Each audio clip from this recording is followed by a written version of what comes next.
Hi friends, welcome to home making Mantra. This is Shanti. Welcome to daily vlogs. Present ఉన్న cost of లివింగ్ని తలుచుకుంటుంటే పాత సినిమాలు గుర్తొస్తున్నాయి. ఆ సినిమాల్లో ఇప్పుడు salary versus cost of living చూసుకుంటే ఆపర్చునిటీస్ తక్కువ ఉండేవి, శాలరీస్ తక్కువ ఉండేవి, అట్లాగే కాస్ట్ ఆఫ్ లివింగ్ కూడా తక్కువ ఉండేది. ఆపర్చునిటీస్ లేకపోవటం వలన అందరూ కూడా అన్ని ఎఫోర్డ్ చేయలేకపోతున్నారు. ప్రజెంట్ సిచ్యువేషన్ చూస్తే కాస్ట్ ఆఫ్ లివింగ్ పెరిగిపోయింది, ఎర్న్ చేసే మెంబర్స్ పెరిగారు ఇంట్లో. At the same time salaries పెరిగాయి. కన్జ్యూమరిజం కూడా మనకి ఎక్కువైపోయింది. కన్జ్యూమరిజం ఎందుకు ఎక్కువైపోయింది అంటే అన్నీ కూడా మన డోర్ స్టెప్కి వచ్చేస్తున్నాయి.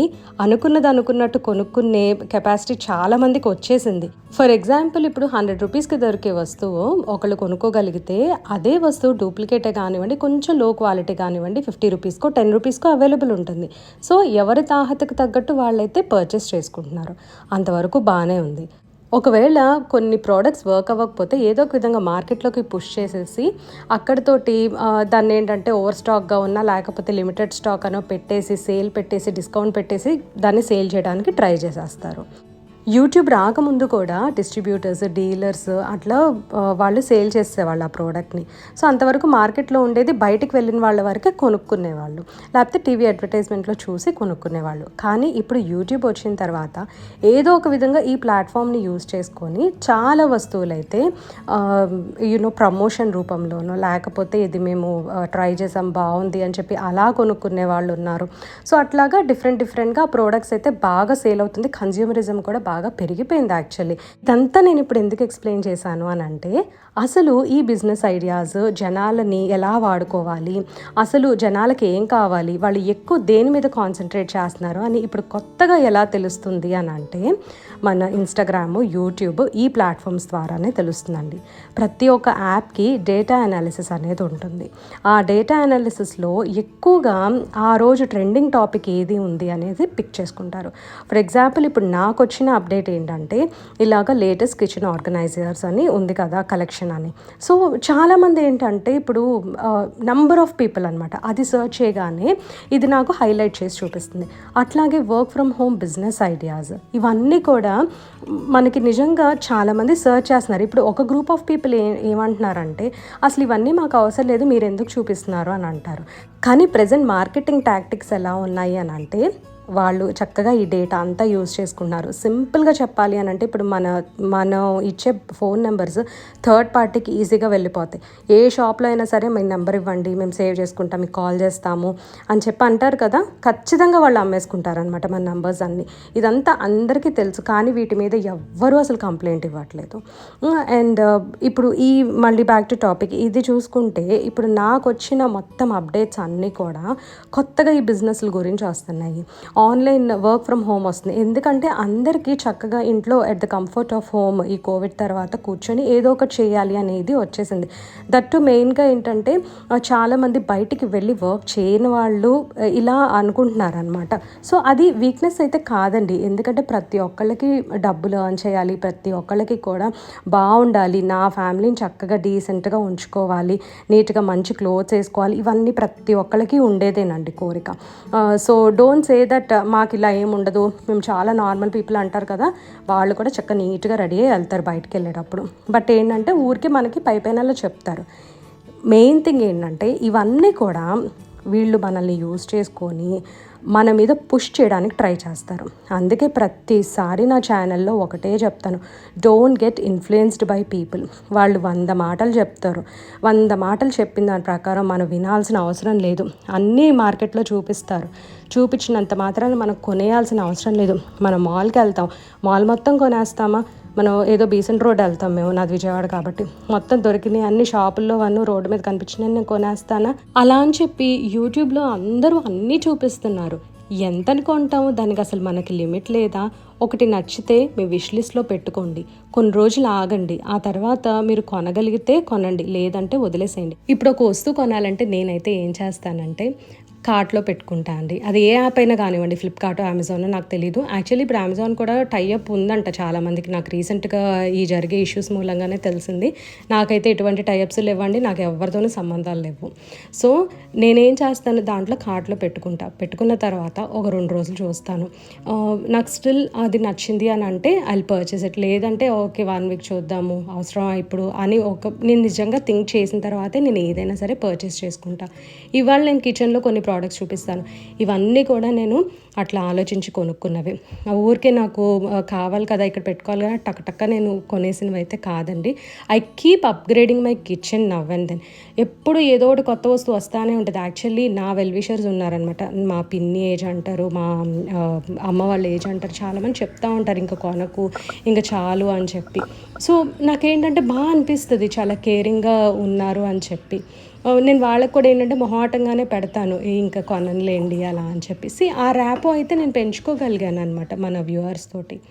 సో, ఇక్కడ మన మన చేతిలో డెఫినెట్‌గా ఉందండి ఇన్‌ఫ్లుయెన్స్ అవ్వటము, అవ్వకపోవటము అనేది. అండ్ ఇంకొక విషయం కూడా నేను చాలా ఓపెన్‌గా చెప్పేస్తున్నాను. మా ఛానెల్స్ ఎక్కువ పాపులర్ అవ్వవు. ఎందుకంటే మేము ప్రమోషన్స్ చేయము. మాకు సపోర్ట్ చేసి పుష్ చేసేవాళ్ళు లేరు. మీడియాని పెట్టుకోవట్లా మేము పుష్ చేయడానికి. మేము ఏ కెమెరామ్యాన్ని పెట్టుకోవట్లా. మా ఓన్గా మేము షూట్ చేసుకొని మా సొంతగా చేసుకుంటున్నాం ప్రతిదీ కూడా. ఇది కూడా చాలామందికి ప్రాబ్లం అయిపోయింది. ఎవరైతే ప్రమోషన్స్ చేసి ఇది కొనుక్కోండి, అది కొనుక్కోండి అని అంటున్నారో చక్కగా వాళ్ళవి బాగా పుష్ చేస్తారు. ఎందుకంటే ప్రమోషన్ చేసిన వాళ్ళు ఒక 100 మందికి పంపిస్తారు. అందుకే షేర్, కామెంట్ అంటారు. యూట్యూబర్స్ అంటే చాలా చులకన, చిన్న చూపు చేస్తున్నారన్నమాట కావాలని చెప్పి. ఎందుకంటే ఇప్పుడు మేము ఎంతో కష్టపడి ఒక కంటెంట్ పెడతాము. అది మీకు కంటెంట్ కాకపోవచ్చు, కానీ మాకు కంటెంటే. చాలామందికి అది కంటెంటే. ఎందుకంటే ఎంతోమంది మమ్మల్ని ఎంకరేజ్ చేస్తున్నారు. అందుకని చెప్పి మేము వాళ్ళకి ఇష్టమైంది పెట్టడానికి, జెన్యూన్గా ఉండటానికి అండ్ ప్రమోషన్స్ లేకుండా, హైప్ లేకుండా ఏదో ఒకటి మంచి కంటెంట్ ప్రొడ్యూస్ చేయడానికి మేము ట్రై చేస్తాం. ఒక్కొక్కసారి ఫెయిల్ అవుతాం. అసలు అందరూ కూడా 100% సక్సెస్ అయిపోతున్నారా? ప్రతి దాంట్లో కూడా ఎవ్వరూ దేనికి ఫెయిల్ అవ్వలేదా? అందరూ అంతా మంచి కంటెంటే పెడుతున్నారా? ఎవ్వరు చెడ్డ కంటెంట్ అనేది పెట్టట్లేదా? లైఫ్ అంతా పర్ఫెక్ట్గా ఉంటుందా? అలాంటప్పుడు ఒక యూట్యూబర్స్ని ఎలా టార్గెట్ చేస్తారు? నార్మల్గా ఉండే వాళ్ళని కూడా అంటున్నారు. అదే నా మంట అనమాట ఇక్కడ. ఎందుకనాలండి, మామూలుగా ఏదో మా పని మేము చేసుకుంటున్నప్పుడు నాకు కూడా వచ్చినాయి కాబట్టి రీసెంట్గా జరిగిన ఇష్యూస్ వలన ఎవరో ఏదో తెలియకుండా వచ్చేసి ఇక్కడ ఏదో మాట్లాడుతూ ఉంటారు. విసుకొచ్చేస్తుంది అనమాట ఇట్లా చేస్తూ ఉంటుంటే. వాళ్ళకి మాకు అసలు సంబంధమే ఉండదు. చాలామంది అనుకుంటారు యూట్యూబర్స్ ఇంట్లో కూర్చొని డబ్బులు సంపాదించేస్తున్నారు అని చెప్పి. కానీ దాని వెనకాల ఎంత హార్డ్ వర్క్ ఉంటుందో ఆ అనేవాళ్ళకి ఏం తెలుసు అసలు. ఇప్పుడు నేను మీకు ఫస్ట్ ఎనలైటిక్స్ చూపించాను. అందులో work from home business ideas. ఎందుకంటే అంతమంది సెర్చ్ చేస్తున్నారు మరి? అందరూ మరి ఇంట్లో కూర్చొని ఎందుకు పని చేసుకోవాలి అని అనుకుంటున్నారు? At the comfort of their home. అందరికీ అన్నీ పాసిబుల్ కాదు. బయటికి వెళ్ళటం ఇష్టం ఉండదు. నేను ప్యాషనేట్గా చేస్తున్నాను, కొంతమంది నాతో పాటు ఇంకా ప్యాషనేట్గా చేస్తారు. అలా అని చెప్పి మేము బిజినెస్ చేస్తున్నట్టు కాదు కదా, ఇక్కడ మేము డబ్బుల కోసమే చేస్తున్నట్టు కాదు కదా. ఒకళ్ళో ఇద్దరో చేసిన దాని వలన ఇది మొత్తం అందరికీ ఇదైపోతుంది. థంబ్నెయిల్స్ ఇష్టం వచ్చినట్టు పెట్టేసుకుంటారనమాట. ఈ యూట్యూబర్స్కి ఒక వార్నింగ్, యూట్యూబర్స్ ఇట్లాగా, యూట్యూబర్స్ అట్లాగా అని. ఏంటండి, అందరి మీద కంటెంట్లు చేసుకుంటూ పోతున్నారు. ఇప్పుడు నాకు అసలు ఈ టాపిక్ గురించి మాట్లాడటం ఇష్టం లేకపోయినా సరే, why I have to tell this. ఎందుకంటే ఈ స్టార్టింగ్లో చూపించినది మీకు కూడా తెలియాలి అని. ఇలా మార్కెటింగ్ చేస్తున్నారు, ఇలా ఈ బిజినెస్లు అనేవి పెరుగుతున్నాయి. దీన్ని పాజిటివ్గా యూజ్ చేసుకునే వాళ్ళు ఉన్నారు, నెగిటివ్గా కూడా యూజ్ చేసుకునే వాళ్ళు ఉన్నారు. అది మనం ఇన్ఫ్లుయెన్స్ అయ్యి మనం దేన్ని ఎట్లా ఉపయోగించుకుంటున్నాం అనేది కంప్లీట్లీ కన్జ్యూమర్ మీద డిపెండ్ అయి ఉంటుంది. అందుకే అండి ప్రతిసారి చెప్తాను, అసలు ఫస్ట్ ఆఫ్ ఆల్ మనకి ప్రాబ్లమ్స్ అన్నీ రాకుండా ఉండాలి అంటే ఫ్యామిలీ సపోర్ట్ కావాలి. ఫ్యామిలీ సపోర్ట్ బాగుంటే కనుక మనం ఎటువంటి ప్రాబ్లమ్స్లో పడము. ఒకవేళ పడ్డా సరే వాళ్ళు ఎలాగోలా బయటికి లాక్కొచ్చేస్తారనమాట మనల్ని. హస్బెండ్ దగ్గర ఒక మెట్టు తగ్గుంటే పర్వాలా. హస్బెండ్స్కి కూడా అండి చెప్తున్నాను, భార్య దగ్గర ఒక తగ్గుంటే ఏమి నష్టం లేదు అసలు. అండ్ అత్తగారులు కూడా దీన్ని బాగా కోఆపరేట్ చేయాలి. Who ever it is. నేను అత్తగారు అంటే ఆ అమ్మాయికి అత్తగారు, అబ్బాయికి అత్తగారు కోఆపరేట్ చేయాలి. నువ్వెందుకు తగ్గుండాలి అని మాత్రం అనకూడదు. ఇక్కడ ఈగో ఇష్యూస్ రావటం వల్లనే ఇట్లాగా ఎవరికి వాళ్ళు నేను పైకి రావాలని చెప్పేసి ఒకరితో ఒకళ్ళ సంబంధాలు లేకుండా, లేకపోతే సీక్రెట్గా చేసుకోను ఎన్నో అనర్థాలు జరుగుతూ ఉన్నాయి. సో నా వైపు నుంచి అయితే నేను చెప్తుంది ఒకటే అండి, don't get influenced by people. 1కి 10 సార్లు చెక్ చేసుకొని నిజంగా మనకి జెన్యూనా కాదా, కొనొచ్చా కొనకూడదా, ఈ పని చేయొచ్చా చేయకూడదా అనేది మనం చేసుకుంటే చాలా బెటర్. నేను యాక్చువల్లీ ఇన్ఫర్మేషన్ అంతా కూడా ఒక 2 minutes చెప్పేసి మిగతా అంతా వ్లాగ్ షేర్ చేద్దాము అని అనుకుంటున్నా. ఎందుకంటే చాలామంది జార్స్ అవన్నీ లింక్స్ అడిగారు. నేను లింక్స్ని ఈ వీడియోలోనే డిస్క్రిప్షన్లో ప్రొవైడ్ చేస్తాను. ఇంట్రెస్ట్ ఉన్నవారు చెక్ చేయండి. This is not a promotional video. Weekend మా హస్బెండ్ ఎక్కడికన్నా బయటికి తీసుకెళ్ళమని అడిగారు. అంటే తను ఇంకా డ్రైవింగ్ అది చేయట్లేదు అనమాట. చేతికి ఇంకొక 1 month రెస్ట్ కావాలి. సో తను ఎలా ఉన్నారు ఏంటి అనేది నేను ఇప్పుడు షేర్ చేస్తాను. తనకైతే చెయ్యికి లైక్ సింపుల్ ఫిజియో చాలా ఇంపార్టెంట్ అనమాట. మా హస్బెండ్కి వచ్చేసరికి యాక్చువల్లీ ఈ స్కాఫాయిడ్ బోన్ ఫ్రాక్చర్ అయిందంట. సో అది హీల్ అవ్వడానికి కొంచెం టైం పడుతుంది. అది కూడా చిన్న ఫ్రాక్చరే, మైనర్ ఫ్రాక్చర్.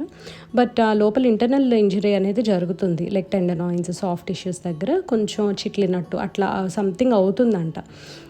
అదంతా హీల్ అవ్వడానికి తనకి 2 months పట్టింది. సో ఆ 2 months తర్వాత ఇప్పుడు ఫిజియో చేస్తే కొంచెం ఆ బోన్స్ అవన్నీ ఆ జాయింట్స్ దగ్గర అట్లా ఫ్లెక్సిబుల్గా ఉంటుంది, బాగుంటుందని అన్నారు. అవి కూడా చాలా మైల్డ్ ఎక్సర్సైజెస్ చెప్పారనమాట డాక్టర్ గారు. ఇంకా దాని తర్వాత మేము ఇంటికి వచ్చి ఇవన్నీ కూడా ప్రాక్టీస్ చేస్తున్నాం. దట్టు ఆ చెయ్యిని నంబ్ చేసి చేయాలన్నమాట. నంబ్ చేయాలి అంటే ఐస్లో పెట్టాలి. ఐస్లో పెట్టాలంటే ఈయన చిన్నపిల్లలాగా గెంతుతూ ఉన్నారు. నిజంగా చాలా కష్టం అండి పాపం. బట్ స్టిల్ లైక్ తను చాలా వరకు ట్రై చేస్తున్నారు. ఇప్పుడైతే హ్యాండ్ మూమెంట్ 60% చాలా బెటర్ అయింది. ఈ పామ్ దగ్గర రిస్ట్ కొంచెం ప్రాబ్లంగా ఉంది. నేనంటే చాలా రఫ్గా హ్యాండిల్ చేసేస్తున్నానంట. అందుకని తనే చేసుకుంటుంటే అలా కాదండి నేను చేస్తానని మా మమ్మీ చేస్తుంది. సో ఇట్లాగా తనైతే కొంచెం బెటర్ అవుతున్నారండి. మీరు అందరూ అడుగుతున్నారు కాబట్టి ఇవాళ ఫస్ట్ టైం నేను తన్ని చూపిస్తున్నాను అనమాట. ఇలా చెయ్యికైతే పైన ఇంజరీ కనిపించట్లేదు, కానీ లైక్ లోపల మైనర్ ఫ్రాక్చర్ అయితే అయింది. ఈ మధ్య బాగా విండ్స్ ఎక్కువ ఉన్నాయండి చెన్నైలో. ఎండ ఎక్కువగానే ఉంటుంది, వర్షాలు తక్కువ ఉన్నాయి, కానీ ఆ బ్రీజ్కి ఏంటంటే ఫుల్ డస్ట్ అంతా లోపలికి ఉంటుంది. అందుకని రెగ్యులర్గా కిచెన్ క్లీన్ చేయాల్సి వస్తుంది. వారానికి ఒకసారో 10 రోజులకు ఒకసారో డస్ట్ చేసుకుంటా ఉంటే నీట్గా ఉంటుంది కదా. సో సండే పెట్టుకున్నాను. అండ్ ఇవెటు నేను క్లీన్ చేస్తున్నాను కదా అని చెప్పి ఇతడి సామాన్లు కూడా కడిగేసాను అనమాట. కిచెన్ క్లీన్ చేసేటప్పుడు అన్నపూర్ణాదేవి విగ్రహం దగ్గర ఏదైనా చేంజ్ చేద్దాం అని అనుకున్నాను. ఇంతకుముందు చిన్న జాడీలు ఉండేవి కదా, అవి తీసేసి కాఫీ టంబ్లర్స్ ఉంటాయి కదా మన బ్రాస్వి, వాటిని దవరా సెట్ అంటారు. సో ఆ బ్రాస్ దవరా సెట్ పెట్టేశాను. అండ్ షార్ట్లో కూడా పోస్ట్ చేశాను, మీరు ఆల్మోస్ట్ చూసే ఉంటారు. కాఫీ గ్లాసెస్ అవన్నీ బాగా షైనీగా ఉన్నాయని చెప్పి ఇక్కడ ఉన్న కాఫీ అండ్ కందిపప్పు డబ్బాలు కూడా కడిగేసాను అనమాట. ఈ బ్రాస్ ఐటమ్స్ మాత్రము ఎవరికి ఎలా కన్వీనియంట్గా ఉంటే వాటి పెట్టే తోముకోండి. ఎందుకంటే కొన్నిటితో షైనింగ్ వస్తుంది, కొన్నిటితోటి కొద్దిగానే షైన్ వస్తుంది, కొన్నిటితో అసలు రాదనమాట.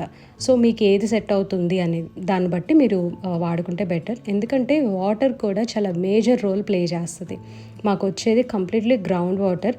అవి ఫిల్టర్డ్ వాటర్ అయినా సరే వెంటనే నల్లబడిపోతాయి. అండ్ చింతపండు ఉప్పుతోటి బాగానే వర్క్ అవుతుంది, కానీ చాలాసేపు స్క్రబ్ చేయాలి.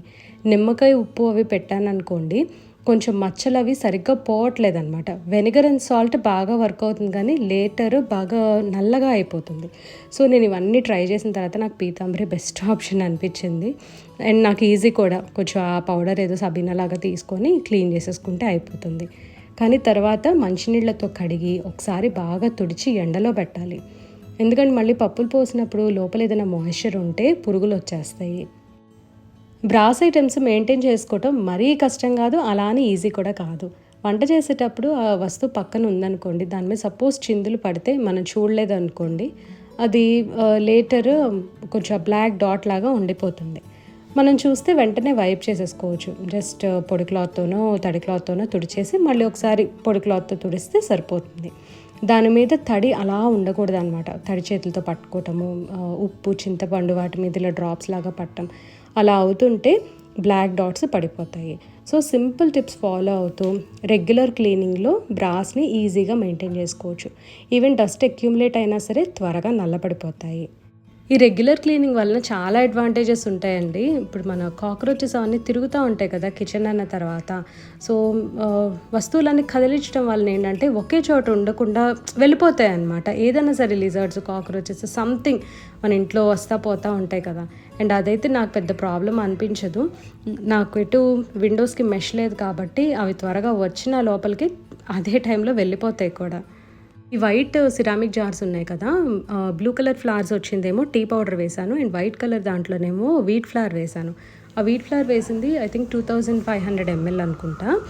అది కొంచెం హ్యూజ్గా ఉంటుంది, హెవీగా కూడా ఉంటుంది. అందుకని నేను ఒక కార్నర్లో పెట్టాను. అది తీయాలంటే ఖచ్చితంగా స్టూల్ వేసుకొనే తీయాలి.